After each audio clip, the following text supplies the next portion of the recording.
अस्सलाम एवरीवन, आप देख रहे हैं मेरा यूट्यूब चैनल और मैं हूं आसिम शहजाद। आज हम एक और पुरानी जो सिविलाइजेशन है उसकी बात करेंगे और वो है पर्शियन सिविलाइजेशन। मैंने एक वीडियो बनाई थी जिसमें मैंने आपको आर्यंस के बारे में बताया था कि जब वो इंडिया में आए दो पीरियड्स में, अर्ली ऋग्वेदिक में और लेटर वैदिक पीरियड में। ये सेकेंड सेंचुरी बीसी बनता है। तो उसमें जब वो आर्यंस जो वो वहां से ओरल माउंटेन जो सेंट्रल एशिया की थी वहां से उतरे, तो वो तीन हिस्सों में डिवाइड हुए थे। एक हिस्सा उनका यूरोप में जाके सेटल हुआ, एक ईरान में चले गए, साउदर्न ईरान में, और दूसरा जो है वो इंडिया में आ गया, तीसरा इंडिया में आया।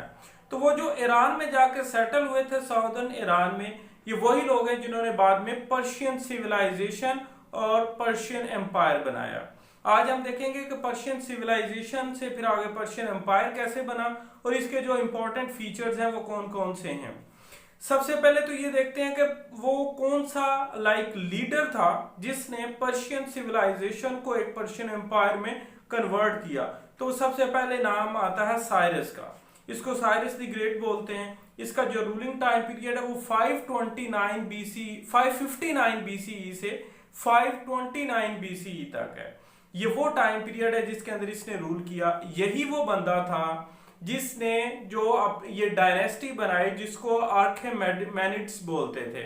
अब ये जो ये रूलर थे, इनकी पूरी फैमिली के अंदर आगे उन्होंने रूल किया बहुत लंबे अरसे तक, और उस दौरान इन्होंने जो पर्शियन सिविलाइजेशन को एक एम्पायर में कन्वर्ट किया।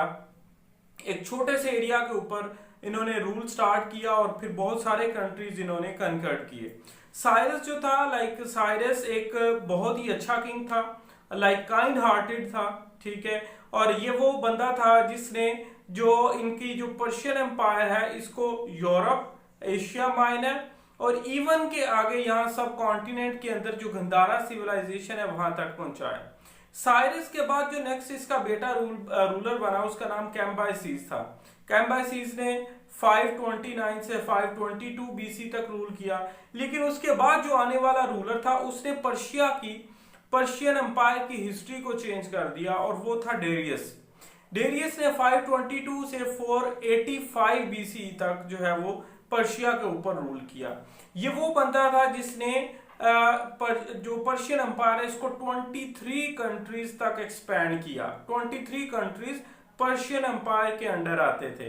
अब इसका बहुत बड़ा ये पर्शियन एम्पायर था और इसमें इसने एक रॉयल रोड भी बनाई। ये जो रॉयल रोड है ये सरदिस से सूसा तक दो मेन सिटीज थे उसको कनेक्ट करती थी और मोर देन 1500 माइल्स लॉन्ग थी। ये आप कह लें कि पर्शियन जो एंशिएंट टाइम है उसकी मोटरवे थी।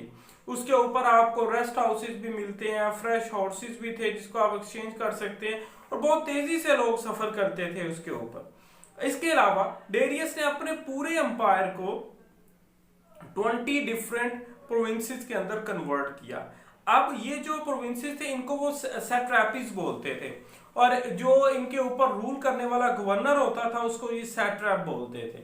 इसके अलावा जो डेरियस है इसने इसमें कुछ और काम किया जिसमें आर्किटेक्चर सबसे पहले आता है।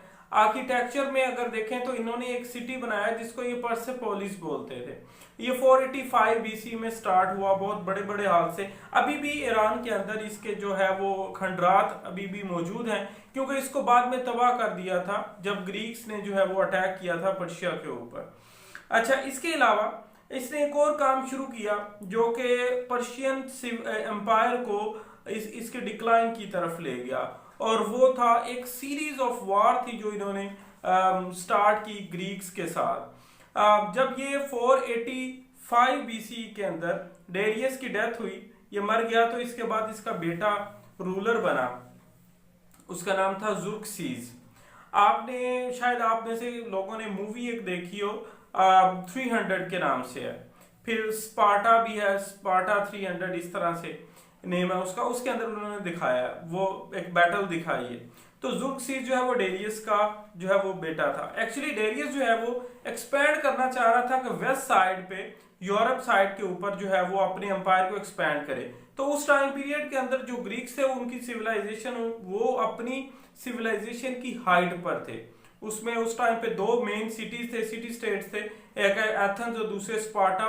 और जो स्पार्टन्स थे वो बहुत ज्यादा आप कह रहे वॉरियर थे और अब उसके ऊपर बात करेंगे जब ग्रीक के हवाले से मैं वीडियो बनाऊंगा। तो उसमें सबसे पहली बैटल हुई इनके दरमियान 490 बीसी के अंदर, जिसको बैटल ऑफ मैराथन भी बोलते हैं, जिसके ऊपर अब ये मैराथन रेस भी उसी वहीं से निकली थी।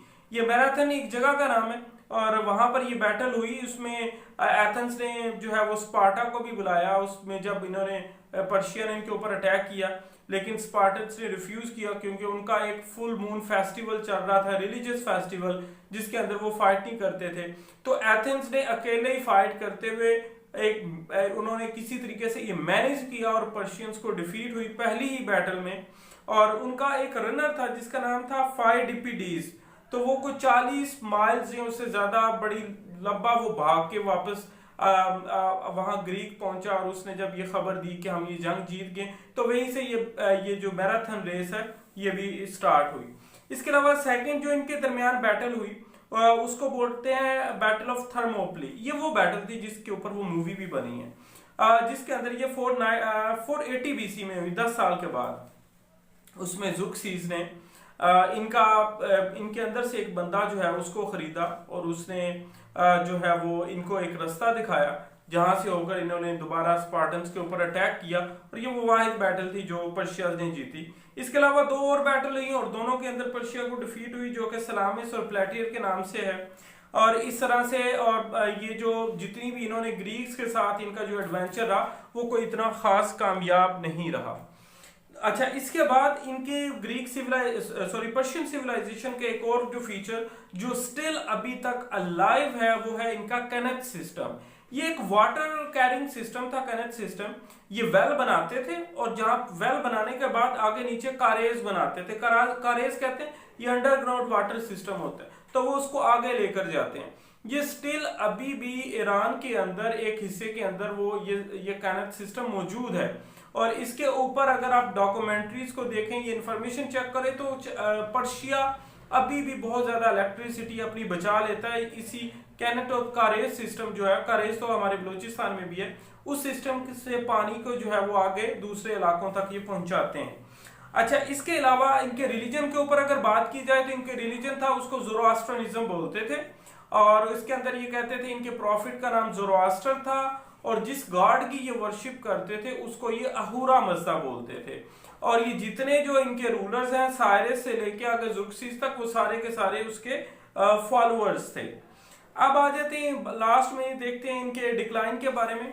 तो इनका डिक्लाइन जो है वो यही, जो बैटल्स जब आगे चलती रही, तो 334 बीसी के अंदर जब अलेक्जेंडर अपने उरूज पर था तो उसने डेरियस 3 को 2 दफा डिफीट किया, और दोनों पहली दफा डिफीट किया, फिर वो इजिप्ट चला गया अलेक्जेंडर, वापस आके दोबारा उसने पर्शिया पे अटैक किया, और 334 बीसी के अंदर डेरियस 3 को उसने दोबारा डिफीट किया, और उसके बाद जो पर्शियन एम्पायर था ये खत्म हो गया। और उसके बाद कुछ अरसे तक बाकी जो है वो रूलर रूल करते रहे, लेकिन फिर बाद में ससैनिड यहाँ पर आ गए और पर्शियन सिविलाइजेशन या पर्शियन एम्पायर कंप्लीटली खत्म हो गया। तो ये शॉर्टली मैंने कुछ आपको पर्शियन एम्पायर जो है वो डिस्क्राइब किया है। आने वाली नेक्स्ट जो वीडियोस में उसमें इंशाल्लाह हम ग्रीक्स और रोमन्स को भी डिस्कस करेंगे। तब तक के लिए इजाजत दीजिए।